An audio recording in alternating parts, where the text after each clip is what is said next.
Olá, meus amigos, eu sou a professora Roberta Queiroz, aqui do Gran Cursos Online da disciplina de Direito Civil.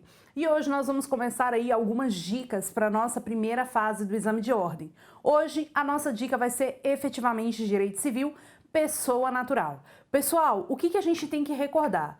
Nós sabemos que a FGV vai te cobrar algumas questões problemas. Vai te dar um probleminha, 4 hipóteses para você marcar a correta. Observe o seguinte. Nessa parte inicial, a gente vai se preparar para a formulação de alguns problemas. Primeiro ponto, a gente tem que saber que dentro do início do estudo de pessoa natural, nós temos o conceito de personalidade jurídica e nós temos o conceito de capacidade jurídica, que vai ser a capacidade de direito e a capacidade de fato. De mais a mais, sem aprofundar no tema. O que a gente tem que lembrar? Ao nascer com vida, considerando o nascimento com vida, o funcionamento do aparelho cardiorrespiratório, ou seja, a respiração, o sujeito adquire personalidade jurídica. A personalidade jurídica é aquela aptidão genérica para contrair direitos e obrigações. Perfeito. No Brasil, nós não exigimos viabilidade, nós não exigimos forma humana e nós não exigimos sobrevida. Ou seja, você não tem que ter a formação interna dos órgãos internos de maneira perfeita, apta a proporcionar a viabilidade de vida extrauterina. Você não precisa ter sobrevida, que é um prazo de vida, né? Para aquisição da personalidade jurídica fora do ventre materno, você não precisa ter forma humana. Isso quer dizer, então, que algumas deformidades inerentes aí de má formação não é considerado para fim de aquisição de personalidade jurídica. Observe também que ao adquirir a personalidade jurídica, o que você adquire logo de cara também? A chamada capacidade de direito. Então não existe pessoa natural no mundo, para o sistema brasileiro, que não tenha personalidade jurídica e que não tenha capacidade de direito. Alguns doutrinadores defendem, inclusive, que personalidade jurídica é sinônimo de capacidade de direito. Ok, isso te dá a possibilidade de praticar direitos e obrigações na órbita civil. Estamos falando do âmbito do direito civil. Só que a gente sabe que a prática desses direitos e dessas obrigações sozinho, sem a ajuda de ninguém, só vai acontecer a partir dos 18 anos. Quando eu tenho o quê, pessoal? Quando eu tenho a maioridade civil. Quando você completa 18 anos, você adquire a chamada capacidade de fato, que é também chamada de capacidade de exercício. Isso quer dizer que, ao nascer com vida, eu adquiro personalidade jurídica, adquiro capacidade de direito ou também capacidade de gozo, posso contrair direitos e obrigações, mas até os 18 anos eu não tenho como exercer sozinho esses direitos e essas obrigações. Eu preciso do representante. Representação é um fenômeno dos incapazes, tudo bem? Os incapazes, então, ao praticar seus direitos e exercer seus direitos, suas obrigações, ele deve fazer por meio da representação. Via de regra, os menores que possuem essa incapacidade natural, eles são representados por seus genitores. Na falta dos genitores, sejam esses destituídos ou mortos, eles do poder familiar, evidentemente, destituídos do poder familiar ou mortos, esses menores serão colocados sob o fenômeno da tutela. O tutor, ele é nomeado em um processo judicial específico para esse fim. Quando a gente fala de maiores incapazes, nós estamos falando de um sujeito que será curatelado, caso ele seja efetivamente incapaz. A curatela também vai ser exercida pelo curador e esse curador é nomeado a partir de um processo judicial para esse fim. Cuidado, porque o Estatuto da Pessoa com Deficiência, e vocês vão ver nas dicas da professora Raquel Bueno, que esse estatuto trouxe algumas alterações na parte de curatela dos interditos. E também trouxe alterações na parte do artigo 3º e do artigo 4º, que trata do fenômeno dos relativamente e absolutamente incapazes. Na redação original do nosso Código Civil de 2002, nós tínhamos uma disposição, um rol de absolutamente e um rol de relativamente incapazes. Vamos ver o que alterou. Vamos lá? Olha só, pessoal, aqui nós temos o rol inicial, originário, de absolutamente e relativamente incapazes.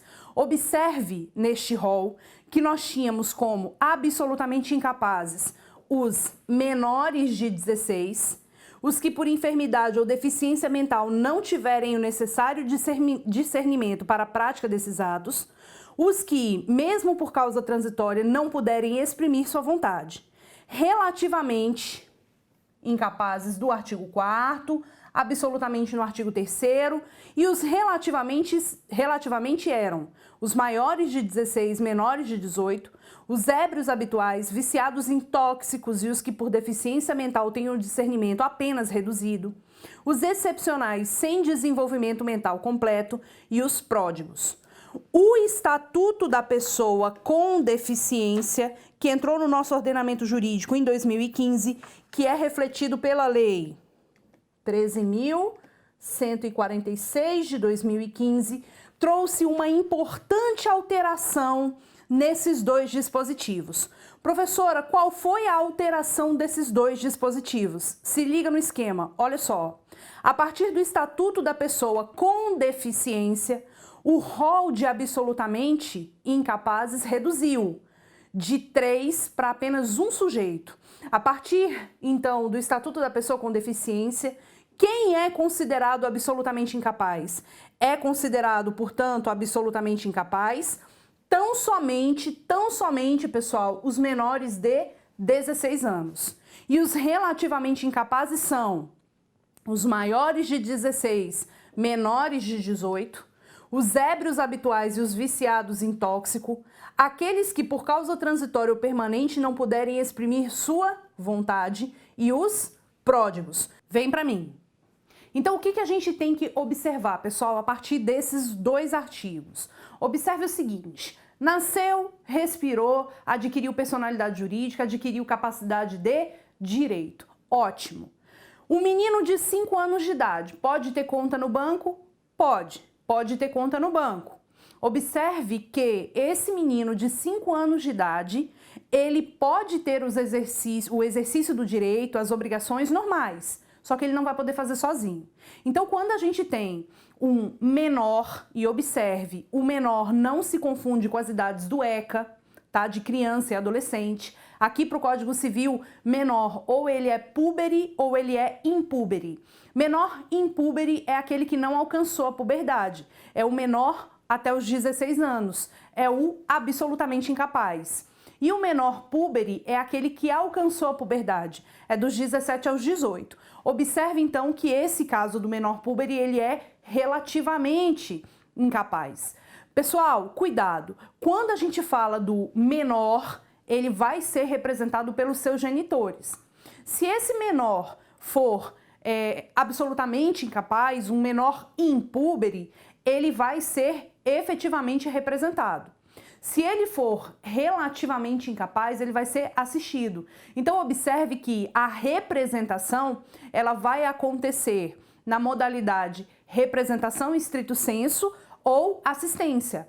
A representação estrito sensu é para os absolutamente incapazes, que a partir da inserção do Estatuto da Pessoa com Deficiência, é tão somente os menores de 16. E os relativamente serão o quê, pessoal? Serão assistidos. A representação será na modalidade assistência. E quem é que representa, quem é que assiste? Veja, quando a incapacidade é natural porque é menor, a gente fala dos genitores. Cuidado, os genitores. Veja que, em relação aos genitores, pai e mãe, nós temos aí o poder familiar. Quando esses menores não estão sob o poder familiar de seus genitores, porque os genitores foram destituídos do poder familiar ou porque são falecidos, esses menores serão colocados sob o instituto da tutela. Então, tutela é um fenômeno que acontece de cuidado em relação aos menores que não possuem sobre ele o poder familiar. O poder familiar não vai coexistir com a tutela. E o curador, a curatela, é um fenômeno de cuidado exercido aos menores. Para a instituição do poder familiar, não tem processo judicial, óbvio. É filho do fulano, fulano toma conta. Agora, quando a gente fala de tutor e curador, nós temos um processo judicial para esse fim. Cuidado, então, vale a pena observar quais foram as alterações do Estatuto da Pessoa com Deficiência em relação a esse procedimento de curatela. E o último ponto, o pródigo. O pródigo, a gente viu aqui, está no artigo 4º, ele é relativamente incapaz. O pródigo é aquele sujeito gastador compulsivo, aquele cara que está dilapidando o patrimônio dele. Eu te pergunto, o curador do pródigo está limitado a fazer o quê? Em outras palavras, um outro problema, pode o pródigo casar sem a concordância do seu curador? Observe, o casamento, sim, ele pode chegar lá e falar, sim, quero casar com fulano, sem assistência do seu representante, do seu curador.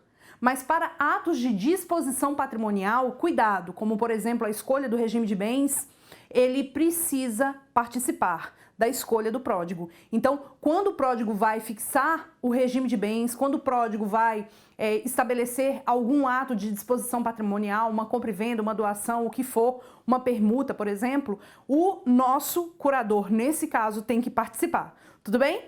Essa, então, foi a nossa primeira dica de direito civil. E se liga, porque a segunda dica tem a ver com essa primeira. Espero você até a próxima.